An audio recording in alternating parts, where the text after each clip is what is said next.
नमस्कार दोस्तों, आप सभी का स्वागत है। दोस्तों, आज के इस कहानी के जरिए में मन को वश में करने के लिए क्या करे बुद्ध की कहानी शेयर करके आपको बताने वाला हूँ कि आप मन को वश में करने के लिए क्या कर सकते हैं। तो बिना समय को गवाए चलिए जानते हैं कि हम सब मन को वश में करने के लिए क्या कर सकते हैं। अगर आप इस कहानी के पीछे के तर्क को समझ लें तो आपका दिमाग काबू में हो सकता है। जब मैंने पहली बार यह कहानी पढ़ी तो मुझे इसका तर्क समझ में नहीं आया, लेकिन इसकी भावना प्रेरणादायक है। एक बार महात्मा बुद्ध किसी नगर से गुजर रहे थे। बुद्ध की नजर एक कपड़ा व्यापारी पर पड़ी जो उदास और निराश दिख रहा था। बुद्ध उसके पास गए और पूछा, हे भक्त, तुम इतने दुखी क्यों हो? यदि आप मुझे अपनी चिंता के बारे में बताएं तो मैं आपकी मदद कर सकता हूँ। कपड़ा व्यापारी ने बुद्ध को प्रणाम किया और उन्हें अंदर आमंत्रित किया। व्यापारी ने कहा कि जब से मेरी पत्नी की मृत्यु हुई है तब से मेरे छोटे बेटे की देखभाल के लिए घर पर कोई नहीं है, इसलिए मैं हमेशा उसे अपनी दुकान पर लाता हूँ। लेकिन वह मेरी दुकान पर आने वाले हर ग्राहक की पगड़ी उतार देता है और कभी कभी उनका बैग उठाकर बाहर फेंक देता है।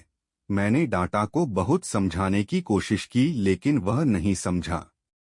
उसकी हरकतों से मेरे सभी ग्राहक अपमानित महसूस करते हैं और वापस चले जाते हैं। बुद्ध ने कहा, मैं तुम्हारी मदद कर सकता हूँ, लेकिन तुम मुझसे वादा करो कि तुम मेरे किसी भी काम में हस्तक्षेप नहीं करोगे, नहीं कोई सवाल पूछोगे। व्यापारी बुद्ध से एक वादा करता है। अगले दिन बुद्ध पगड़ी पहनकर आए और ग्राहक की तरह बैठे। व्यापारी के बेटे ने आकर बुद्ध की पगड़ी उछाल दी।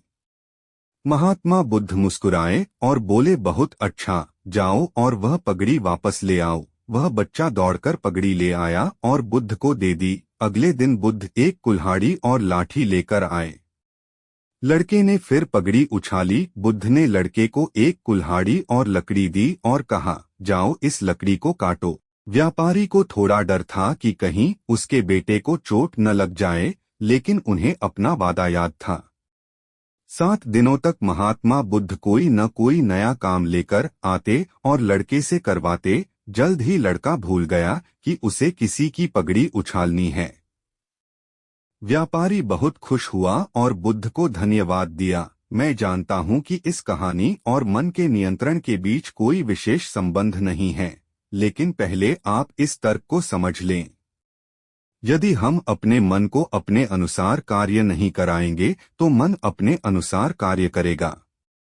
यदि हम मन को अपनी इच्छानुसार नियंत्रित कर लें तो मन को नियंत्रित किया जा सकता है। मन 2 तरह से काम कर सकता है। पहला, मन अपनी इच्छानुसार काम कर सकता है, या दूसरा, हम मन से अपनी इच्छानुसार काम करा सकते हैं। बुद्ध से मिलने से पहले लड़के का मन और मस्तिष्क अनियंत्रित रूप से उसकी इच्छा के अनुसार काम कर रहा था, लेकिन बुद्ध ने लड़के से अपनी इच्छा के अनुसार काम कराया जिससे उसकी आदतें बदल गईं।